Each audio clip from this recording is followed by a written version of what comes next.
सानसेनि गेजेराव गोबां जायगायाव केम्पिं खालामबोबाय दिनै सानसेनि गेजेराव माबायदि केम्पिं खालामनायनि महरा माबायदि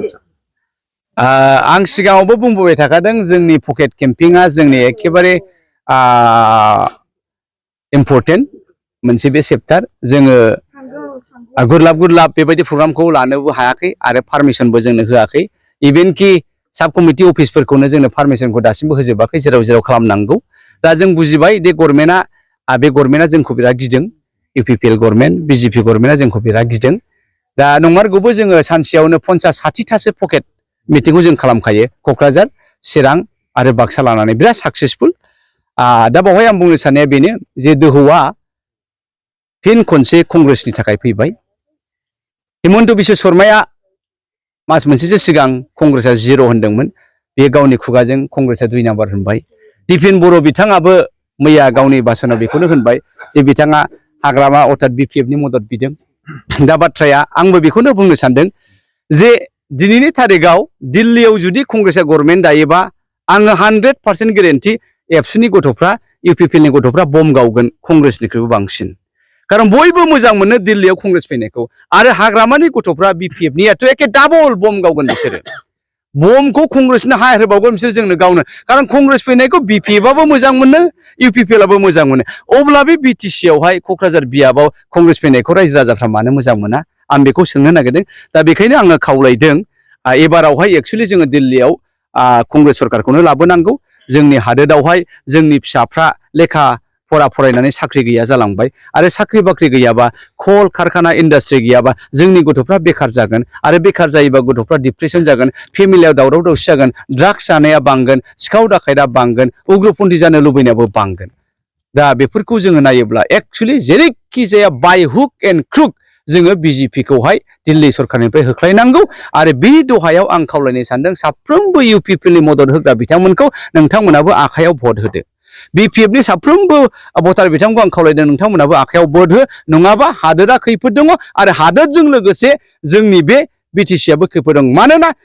अमित शाह बिथाङा गावनि खुगाजों एखेबारे गोरा रावजों बुंथारबाय इस बार हम पक्ष में आएगा तो ये ओबीसी ये एससी और एसटी को हम खत्म करेगा अब्ला जोंनि बे 6 शेड्यूलनि जे प्रोविजन दिनैनि बिटिसिनि राहा बिटिआरनि राहा बेबो हारसिङैनो गोमालांबाय दा नुखा खोनाखा जोङो गावनि आथिङाव रुवाजों दानफावनाय जाया होनबा इउपिपिएलनो भट होयोबा इउपिपिएलनो होनाय माने बिजेपिनो होनाय बिपिएफनो होनाय माने बिजेपिनो होनाय दा बेखायनो गावजों गाव गेदा गिदि जायालासेनो गासै रायजो राजाफ्रा बुजिदो प्रमदआ गावनि खुगाजों बुंनो हानाय नङा होदोलै आखायावनो होननानै हाग्रामा बिथाङाबो गावनि खुगाजों होननो हानाय नङा होदोलै आखायावनो होननानै सोरबा एबसुआबो होननो हानाय नङा नाथाय दिपेन बिथाङा इनडाइरेक्ट बुंखाबाय जे आखायानो देरहासिगोन आखायावनो ज' जाजाय होदो होननानै आं दा बेखौसो खावलायदों दिनैनि बे मोना गुना जोङो 11टा-12टासिम पकेट केम्पेइन लादों जेरावबो जोंखौ वेलकाम खालामदों बे गामिया जोंखौ वेलकाम खालामदों दा बेनो साइन जे एबाराव कंग्रेसनि लेहारा जोबोद मोजां नोंथाङा जुदि देरहालाङोब्ला बर'नि बय मोनसे इस्यु लानानै खामानि मावनो सानो बर'जों लोगोसे बयबो डेभेलप जाफागोन खारन जोङो हारसिङै रावबो देरनो हाया खांख्राइनि बायदिसो जायो खांख्राइखौ नोंथांमोना बाल्थिङाव दोनो मासेया गाखोनो नागिरा मासेया हमथानानै ज' जाजाय गोग्लैयो दा ओंखायनो आं बर'नि फिसा बर'नि थै गोनां हिसाबै सब समय आंहा बर'नि फारसे साननाया एसेबाबो बांसिन जागोन आङो गावनि हारिखौ गोजौथार लेभेलाव दैखोनो सानदों आङो ओरै सानदों बिटिसिखौ एबा दिल्लीयाव जुदि सरकार फैबायब्ला आङो बे बिएफनिफ्राय जुदि देरहानानै थांबायबा हमनानै लादो बिटिसिखौ जों सालायबाय बिटिसिखौ जुदि कंग्रेसआ सालायबा आंनि डिजाइना ओरैबायदि जे 20% जोंनि गथ'फोरखौ जोङो फरेनाव थिनहरजोबगोन लेखा गोरों खालामनानै 20% लाइमोनफ्रा दे विल बी इन एब्रड दानिया अनादार 20%खौ जोङो अल इन्डिया साप्लाइ खालामगोन साख्रि बाख्रि मावनानै जा जेरावबो थां फिसाफोर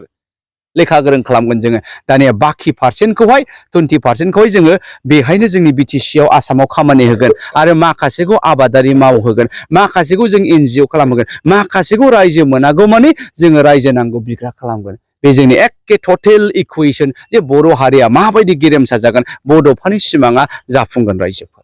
नोंथांखौ सानसे समाव पलिटिकेलनि गुबुन गुबुन पलिटिकेलनि दैदेनगिरि बिथांमोना नोंथांखौ गोदोनाय नावाव थांदों होननानै बुंदोंमोन नाथाय मा जाहोननि थाखाय दा समाव नोंथाङा एनडिएनि जे कन्टेस्टआव जागोन होननानै नोंथांखौ गोदोनाय नावा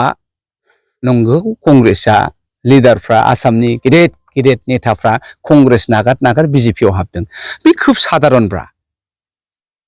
बबेबा मोनसे बोलो गोरा पार्टिजों थांनायाथ' बे साधारन खिन्थु बे बोलो गैयै नोरजिया बायरा जिरा गोदोहांआव गाखोनानै बे सुइसाइडेल जानायासो बे सक्तिशालि बोलो गोरानि खामानि नङा होमबा गर्जना होमबा दुरबल खामानि मावदों ना बोलो गोरा खामानि मावदों आं बोलो गोरा खामानि मावदों आंनि डिजाइन आंनि सिमाङानो जाहैबाय जायफ्रा नुवाखै बिसोरखौ नुहोनाय जायफ्रा लेंग्रा बिसोरखौ बोलो गोरा जायफ्रा साननो गोथै साननो रोङाखै बिसोरखौ गोम गोम सानहोग्रा आंनि डिजाइना बेनो आखायनो कंग्रेसआव फैनानै दिनै कंग्रेसआ दोहौ मोनबाय आङो बे बायरा जिरा नावखौ मेरामत खालामबाय क'क्राझारनिफ्राय लानानै उदालगुरिसिम दोहौ लाबाय दिनै कंग्रेसआ मानो गिदों बे नाव गोबायाव गाखोनाय गर्जनखौ हा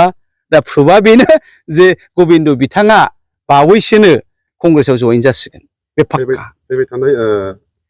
बिटिसि इलेक्सनाव माबायदि बाहागो लानो सानदों फैबाय थानाय बिटिसि इलेक्सना दिल्लीयाव जाया गभर्नमेन्ट दायो बेजोंनो खारगोन